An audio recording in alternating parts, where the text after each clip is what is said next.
On the topic of suicide, when we first started out with the Grieve writing competition, we didn't get many stories about suicide. I don't know why, and I didn't necessarily want them, but I noticed that there weren't many, and now we're getting quite a few. That could be because it's seen now more as a safe place to write about. Also, do you think the media has taken a healthier approach, and has social media played a role in the discussion about suicide? What might have changed in the last 5 to 10 years? Yeah, look, I think Suicide. I think the landscape has definitely changed. I think there are more conversations that are happening around suicide, and we know that the media is reporting much more responsibly around suicide as well, and that is evidence-based. With the Hunter Institute of Mental Health has an initiative called the Mindframe National Media Initiative, and they've been integral in actually training and working with the media to support them in how to report responsibly around suicide.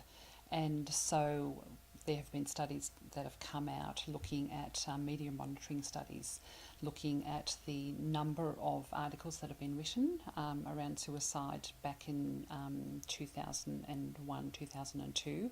That study was then repeated in 2007 and 2008, and it showed the quality of reporting had increased quite markedly. I think there was up to around about 75 to 80% compliance with the Australian Press Council guidelines on reporting on suicide. So yeah, and there is, as I say, a marked increase in the not only in the amount of reporting but also in the quality of reporting, and also I think as a ripple effect of that, I think people feel that they need to have a platform to be able to talk about suicide, because we know that suicide and the grief associated with suicide can be quite different for people because of the way that the person died. Families often feel like they don't want to share what happened.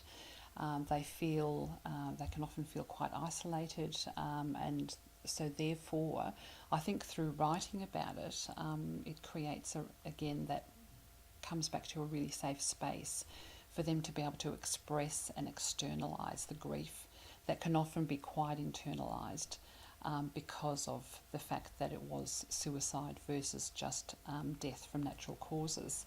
And I think, as I say, I've seen a lot of the stories that have come through and around suicide, and it's good to see that there are more stories and more people talking about it as well, and have an understanding of how important it is for them to feel that they actually can talk about it versus having to actually keep it silent or internalise it or just keep it within the immediate family. And there are a number of programs that have been developed quite recently around creating spaces for people to talk about suicide. Conversations Matter is a really fantastic resource that has been developed for safe conversations for community, and provides guidelines and structure around how to facilitate those conversations.